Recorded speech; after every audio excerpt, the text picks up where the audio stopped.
Hello everybody, and welcome back to yet another YouTube video. Of course, this one being an airport update for my brand new model airport to you guys. I've had this set up specifically going for 3 or 4 months now, but technicalities aside, this is the Portsmouth Regional Airport. Airport code PTS,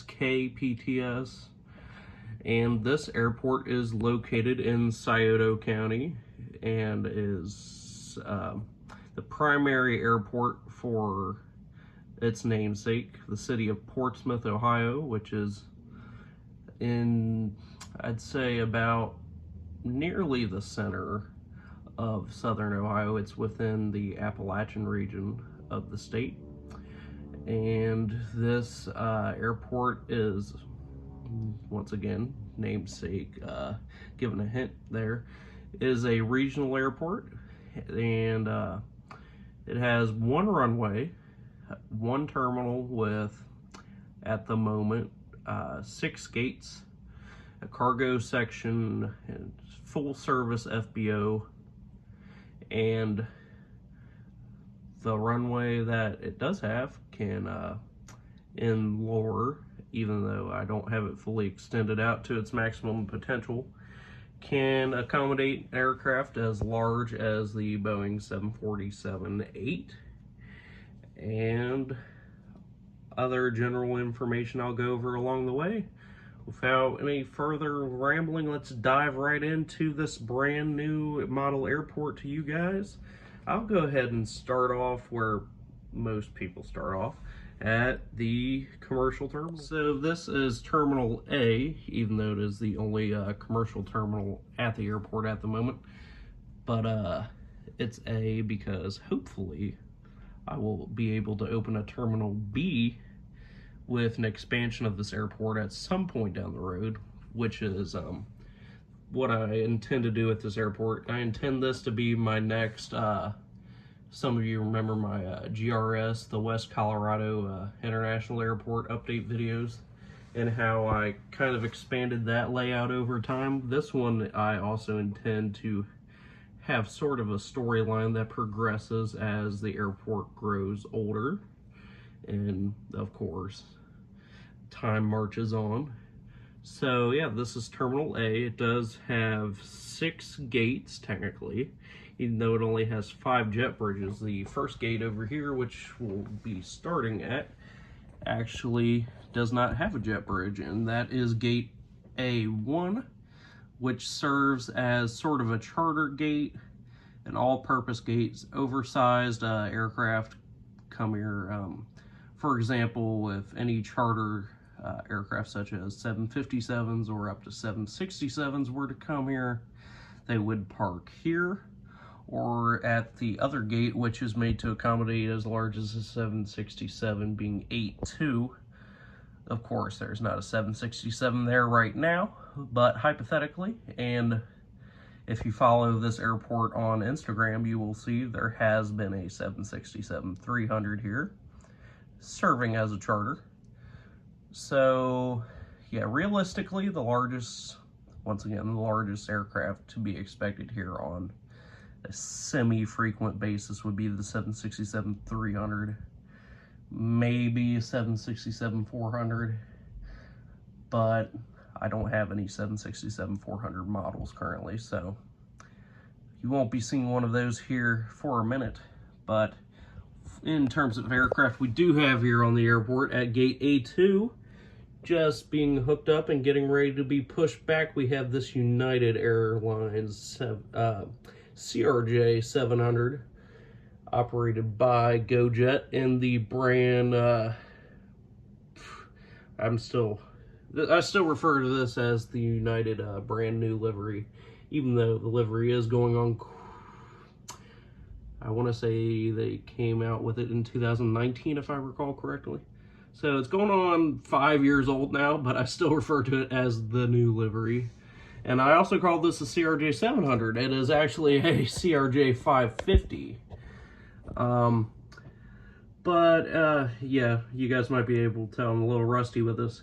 But all things aside there, it has been hooked up to the tug and is being ready for the pushback. And this aircraft will be flying to Chicago O'Hare, which is also where it came in from, doing a round trip right there. And United does serve 3 destinations currently out of PTS, being Chicago ORD, Houston IAH, and Monday through Friday, there's actually a daily 737 MAX 8 that does a round trip to and from Denver, Colorado. But this update is, if I haven't mentioned already, a Sunday night time frame. So the airport isn't really the busiest, not that it gets all that busy to begin with. So the 737 MAX did not perform a flight here today, but the United CRJ 550s as well as the CRJ 200s have.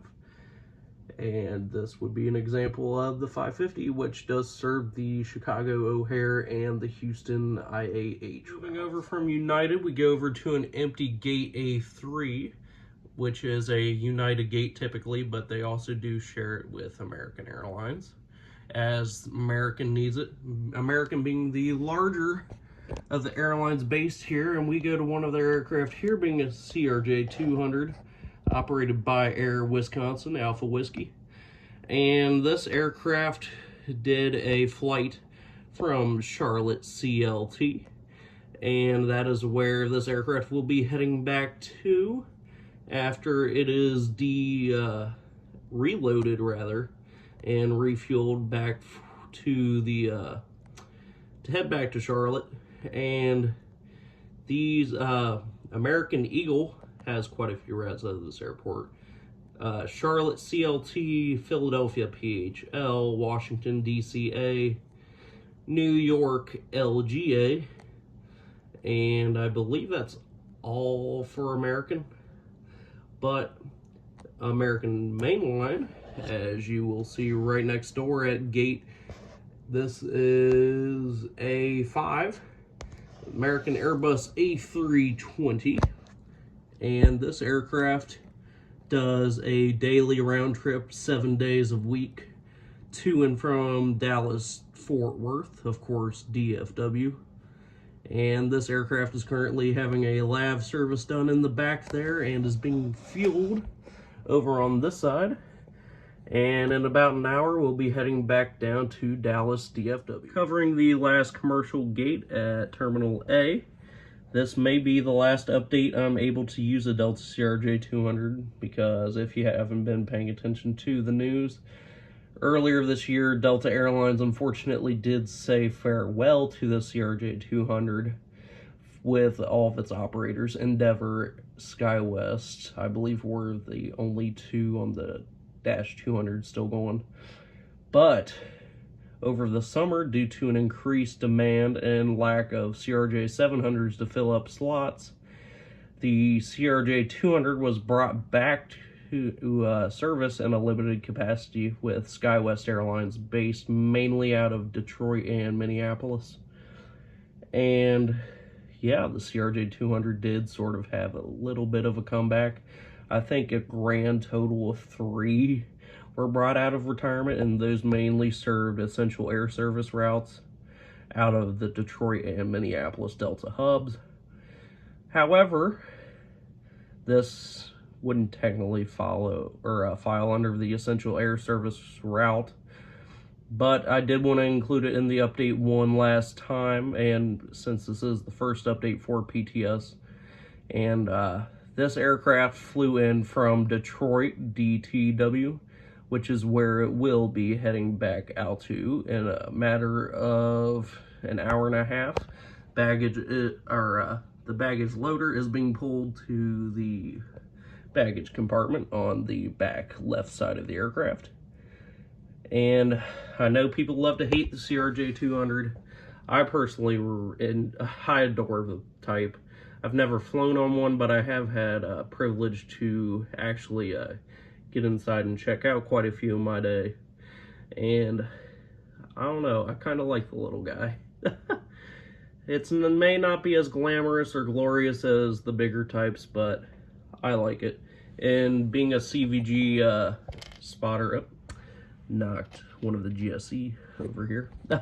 Being a mainly CVG based spotter for most of my aviation hobby life, whatever you want to call it, the CRJ-200 did play a major role at CVG with Delta Airlines. So I am sad to see the type go, personally, despite other people bidding it good riddance. But yeah, I needed to include it one last time in here.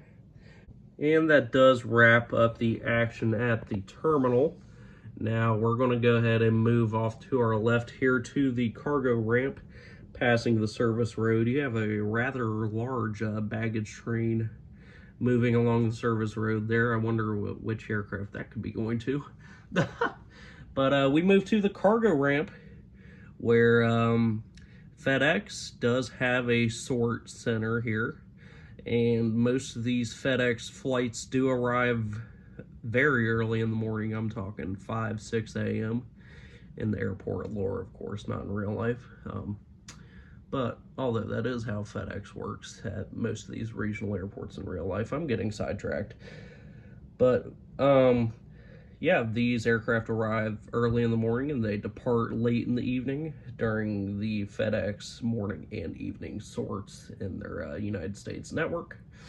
And yeah, we'll go ahead and go over these FedEx aircraft that are currently at the stand, including this 757-200. FedEx operates to Indianapolis, Columbus, Ohio's Rickenbacker Airport, LCK, Huntington, HTS, and Memphis, MEM, of course. And this aircraft, this FedEx 757-200, today flew the Memphis rotation, and the cargo loader is being pulled over to the 757 currently, and loading will proceed very shortly. But right next door, we have the FedEx ATR 72, operated by Central Mountain Air. This aircraft does the shorter hops, the Columbus Rickenbacker, Indianapolis, and Huntington, West Virginia. Those are the routes this one typically flies, although every now and then it will go to and from Memphis. And this particular ATR, the 72 pictured right before you, did a short hop from Huntington, West Virginia earlier this morning on being a FedEx feeder aircraft. I mean, obviously it's doing feeder routes. So this one came in from Huntington, and it will be departing to Columbus, Ohio, just up the road there, about a 20-minute flight max to Rickenbacker, how, yeah, depending on who you ask, you'll get two different pronunciations of that airport. But heading up to Rickenbacker, and from there it will further go on to Indianapolis, Indiana, and basically complete the milk run there on the feeder flights. And right next door to the cargo center, we have the air traffic control tower, as well as an airport maintenance shop, which currently does have an aircraft there, and former Air Canada Express CRJ-200, rest in peace to these CRJ-200s as well. This, formerly flown by Air Georgian, was flown here to be serviced at the maintenance base, and will likely fly again, although it is going to undergo heavy maintenance checks and a complete cabin refit before that will happen. While I'm over on this side of the airport, we'll go ahead and head over to runway 1836, where we do have a departing aircraft. This American Eagle almost called it CRJ, ERJ-145, operated by Piedmont. This aircraft is doing the Philadelphia rotation today. Came in from PHL, will depart to PHL as seen right now, rolling on down runway 18. And we're going to go from the runway to the last part of the airport update for today, which would be the FBO. Personally, one of my favorite sections. I look forward to being able to expand this further in the future. However, due to limited space in the current living quarters I reside in, this will have to do for now. But where it lacks in size, it does pack some action, including today's special visitor being a U.S. Navy C-40 Clipper, otherwise known as a Boeing 737-700 Military Edition. This aircraft flew in from Pensacola, NPA, Naval Air Station Pensacola, that would be, and dropped off some mysterious cargo, unknown classified cargo, and it will be heading off to Naval Air Station Oceana over there in Virginia.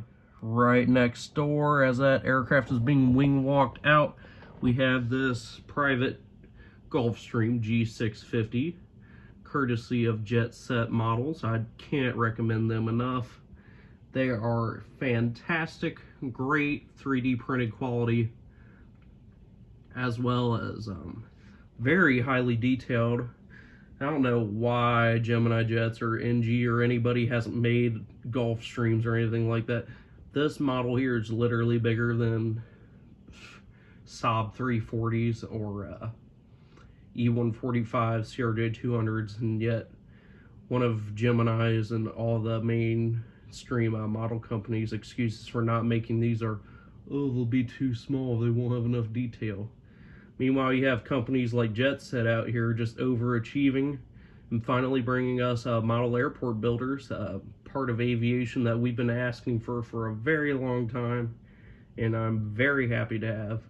I have a pair of these Gulfstreams. I also ordered their first F-22 Raptors, and I'm looking into ordering their Pilatus PC-12s just to keep the general aviation military side of things populated here at the Portsmouth airport. But with that rambling aside, if you guys want to see a review on these, I'd be more than happy to do them. And yeah, I can't say enough good things about Jet Set Models. But besides all that, all the praise aside, this private G650 arrived in from my real-life home airport of Cincinnati Lunken Municipal Airport. And this aircraft dropped off a couple passengers and will be departing empty for a repositioning flight down to Lexington, Kentucky. I just realized I forgot to go over some Delta routes, so to finish up the airport update today, I'm going to do some more rambling. So Delta Connection flies to Atlanta ATL and Detroit DTW, and Delta Mainline does actually do a daily round trip from Atlanta on equipment changing, or it kind of rotates between the Boeing 717 and the Bombardier CS300, aka Airbus A220-300. So yeah, Delta has pretty okay presence. I'm trying to make this a more American-central airport, since of the major model airports I've done in the past, I've now done a United hub, a Delta hub. Now, I in no means plan to turn this airport into a hub for American, with that being said, but I'm going to go ahead and give American a bit more of a larger focus here, where I've set them aside at other airports I've done in the past. So yeah, Delta only does Atlanta and Detroit as of right now, and the connection routes will be mainly on the CRJ 700, as you do not see in this current update, but in updates down the road where unfortunately I won't be able to realistically use the Delta CRJ 200 anymore, I will have to revert to the CRJ 700 for the connection routes. So bid farewell to the CRJ 200, y'all, because next update will more than likely be the 700. But yeah, so that covers that. Delta, Minneapolis, Atlanta, or Detroit, Atlanta, and the only other commercial airline that serves PTS on a regular basis as of right now that is not pictured is Spirit Airlines, which operates 2 flights a day every day of the week except for today being Sunday, and those flights are to Fort Myers and Pensacola PNS, Fort Myers RSW. And yeah, those flights each operate once a day, every day of the week except for Sunday. And yeah, I think that just about does it. And I'm trying to think. I think that's all for now. If you guys have any models you'd like me to review, even some of this GSE throughout the airport, some of the jet set models, ground workers, or even some of the cones, like what are around the FedEx aircraft or the G650 over here. Want to see reviews on any of that, I'd be more than happy to do so. And I really hope you guys like this airport. I can't wait to bring it back to you guys more and more as the months go on. I plan on doing at least once a month for a modern update for this airport, and maybe even some throwback updates with some of my early 2010s based aircraft. But we will just have to see how that goes on that. I mean, I know my model airport series have been pretty popular in the past, and a lot of you have been asking, so this is my way to finally give it back to you guys. And as always, if you enjoyed this video, don't forget to comment, like, and subscribe. Share it with your friends, your family, whoever. Get the word out, y'all. I'm back on YouTube, and I'm pretty sure I'm back to stay. So, for now, goodbye, guys. I will see you all in the next video. Have a good one, y'all.